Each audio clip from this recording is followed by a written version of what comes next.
Hello there, you're watching Biz First Review 360. I'm Stephanie Lazarus. Let's start off with a look at what's trending in the world of business. FBI warns of business email scams. Prime Minister secures yuan 500 million grant for Sri Lanka. Sri Lanka watching Panama list offshore shell companies. Now on to those stories in detail. The Federal Bureau of Investigations has warned of a dramatic rise in what they call business email compromise scam that targets businesses, resulting in massive financial losses. Business establishments world over have lost billions of dollars to scams in which fraudsters spoof company email IDs and assume the identity of company executives in emails, which order staff to wire transfer funds to unrelated accounts. According to the FBI, law enforcement globally has received complaints from victims in the US and at least 79 countries. The FBI says since October 2013 to February 2016, law enforcement has received reports from 17,642 victims amounting to more than $2.3 billion losses. Prime Minister Ranil Wickremesinghe, who is in Beijing on an investor confidence building a visit, has secured a grant of 500 million yuan to Sri Lanka. He has also inked several agreements on trade, investment and technology. Despite hiccups between Sri Lanka and China over the suspension of the $1.4 billion Colombo Port City project, Prime Minister Ranil Wickremesinghe's visit to Beijing seemed to have put bilateral relations back on track. During Premier Wickremesinghe's visit, 7 agreements were signed spanning from sciences, tourism, financial to water resources. Business representatives from both countries are also set to hold discussions on investment opportunities. The Chinese are also hopeful that Sri Lanka will go ahead with China's One Belt, One Road initiative that will help the island regain its status as the maritime and economic hub of the Indian Ocean. The government is keeping an eye on the controversial Panama list that has rocked the financial world, shaken world leaders, business magnates and artists. The government is closely monitoring developments of the controversial Panama Papers that revealed information of thousands of offshore shell companies implicating tax evaders. Involvement of Sri Lankan nationals was still not clear. We will do as a government everything to be transparent, everything to find out if ever there is an accusation that has been made against Sri Lanka or any Sri Lankan personality, we will transparently investigate it. But that's the information that we have at present. But it's going to take a long time. As you know, it involves international law, banking secrecy laws. But we will not allow anybody to basically break international law or Sri Lankan law. And we have, as you know, a money laundering law as well as a financial transactions law. Colombo boss launches sector indices. Details of this after this short commercial break. Welcome back. You're watching Biz First Review 360. The Colombo Stock Exchange launched sector indices with S&P Dow Jones indices to measure the performance of various sectors, industry groups within the Sri Lanka equity market. The Colombo Stock Exchange launched sector indices with S&P Dow Jones indices to measure the performance of various sectors and industry groups within the Sri Lankan equity market. The indices cover energy, materials, industries, consumer discretionary sector, consumer staples, healthcare, financial sector, information technology, telecommunications and utilities. So this is a very important step to internationalize our stock market, and these indices will elevate visibility of Sri Lankan equity market through the launch of this series of indices.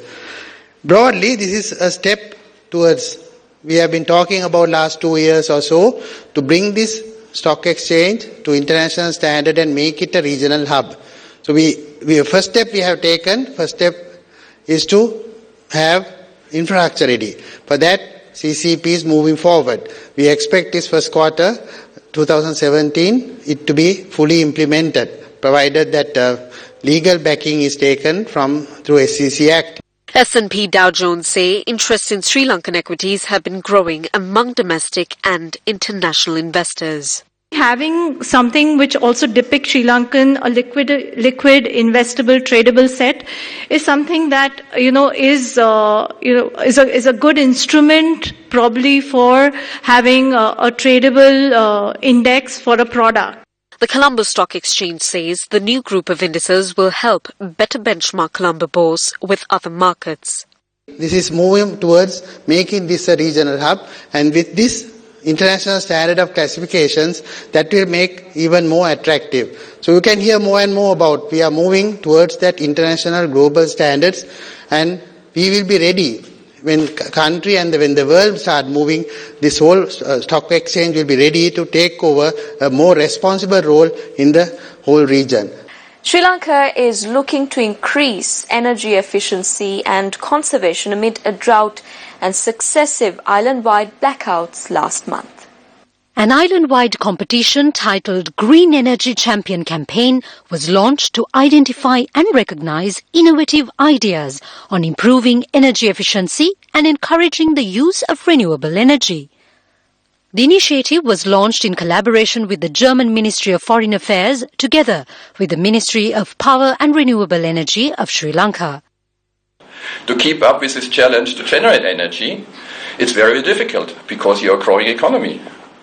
It's easy if you have a country like Germany where you're only growing 0 point something percent or 1% when you have high growth. But if you're constant growth of 5-6%, basically math calculations, you need a growth annually of 5-6% more energy, because economic growth depends on energy.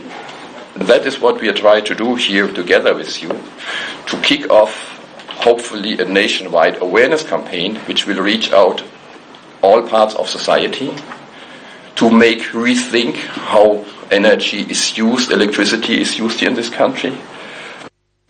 Deputy Minister of Power and Renewable Energy Ajit Pereira said the energy sector is expected to play a vital role in Sri Lanka's development program targeting faster economic growth. We have already initiated necessary studies and all other required programs in connection to that. As far as electricity generation is concerned, in order to establish energy self-sufficiency in the country, utilization of renewable energy to the maximum feasible level is one of the prime concerns. For taking country towards energy self-sufficiency by 2050, the required interventions are being identified and measures are being taken gradually in order to realize that long-term target. Energy conservation and optimum use of renewable energy tops the agenda. When we consider the energy security of the country, in addition to obtaining maximum contribution from the renewable energy, energy conservation and management programs need to be implemented in the country as a priority. Government has focused attention to implementing systematic energy conservation programs in industries, commercial establishments, state sector institutions, and also in the households, with the target of obtaining contribution from all the sectors at large. The Presidential Task Force for Demand Side Management is going to be established. When we are implementing energy conservation programs in the country, it will require a mass awareness creation on the subject. The project is expected to create public awareness of energy conservation and boost energy innovation in Sri Lanka. The program is supported by Germany's GIZ ad agency.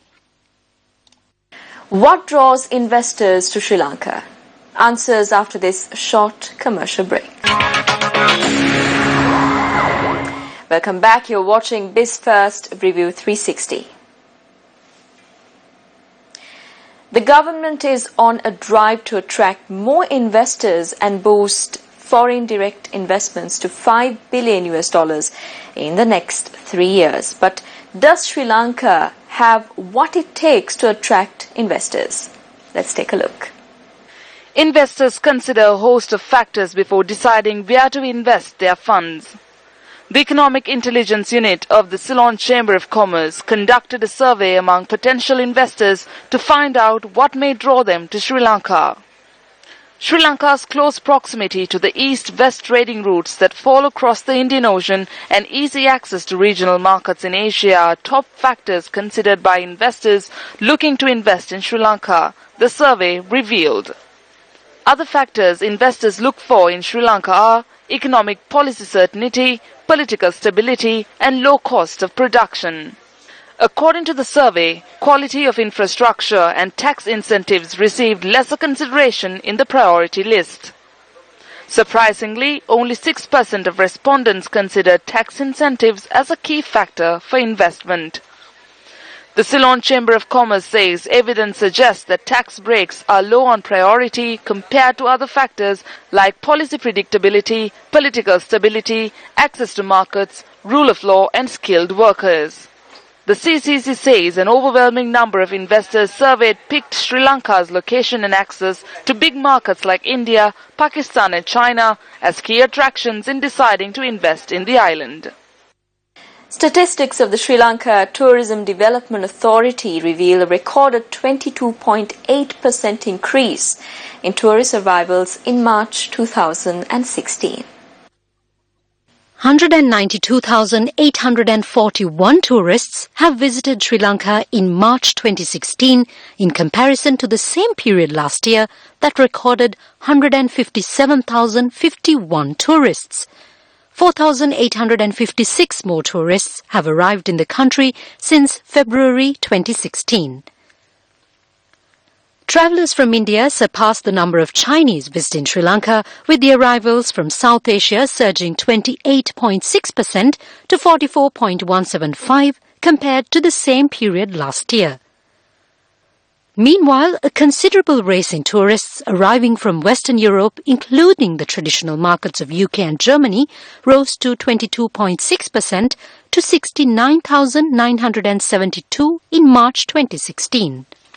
1,665 more tourists from North American region visited Sri Lanka since February 2016, and visitors from Australia rose to 6,158 in March from 4,466 tourists recorded in February. However, a drop in tourists arriving from Russia and UAE were observed during this period. According to the World Bank, South Asia is the least integrated region in the world. The annual gathering of economic students at the universities in South Asia was held in Colombo this month to help build linkages among young economists in the region. The event was organized by the economic students of the University of Colombo with the aim of creating a platform for young economists to lay the foundation for lasting relationships among neighboring countries. The interaction is expected to contribute towards improving GDP growth, per capita income, expansion in exports, investments and FDI inflows across the South Asian economies, and to produce future leaders and policymakers.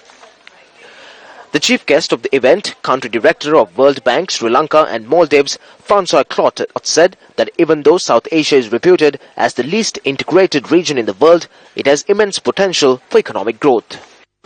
Now, GDP growth in South Asia rose from 6.8% in 2014 to 7% in 2015. So as you can see, it was going in the other direction, with the highest GDP growth among all developing regions. So we have a favorable local regional context in that sense. Recovery took hold in India.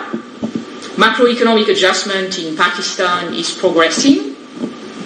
Sri Lanka is completing a very unique political transition. Exports in Bangladesh have rebounded strongly, so we're not short of good news. The World Bank said South Asia needs to improve its business climate to harness the benefit of a young labour force. Now, a key policy challenge, and it's pretty much true for all regions, all countries in the region, will be to improve the investment climate and essentially the ability of firms, of the private sector to do business within and outside the region, and to fully harness one of the big advantages of the region, which is the demographic dividend, the fact that young people are coming to the job market and can lift up growth, right?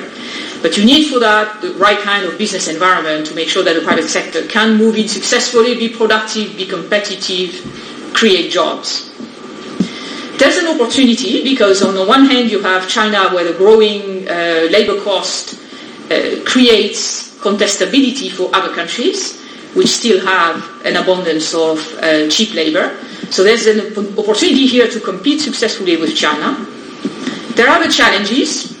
One of the big challenges which I mentioned is the high level of fiscal deficits, which is difficult to harness and requires a social contract. It requires a political consensus. Professor Srimal Abhiratna from the University of Colombo said the conference is the only forum that allows undergraduates from all over the world to share their experiences, interact and build up their capacity. During the past 12 years, it has served thousands of undergraduates, I am sure, and they are going to be the practitioners of the regional integration and regional development of South Asia, which remains as a very challenging experience for all of us. So that it is good to have the perspectives of our young economists who are going to be the politicians, the policymakers and businessmen and participating in various ways in this effort of integration and development. The event was hosted in Sri Lanka for the third time since the initiation of the South Asian Economic Students Meet in 2004. Well, that's all the news we've got for you today. Join us again next Friday, same time. I'm Stephanie Lazarus. Take care. Good night.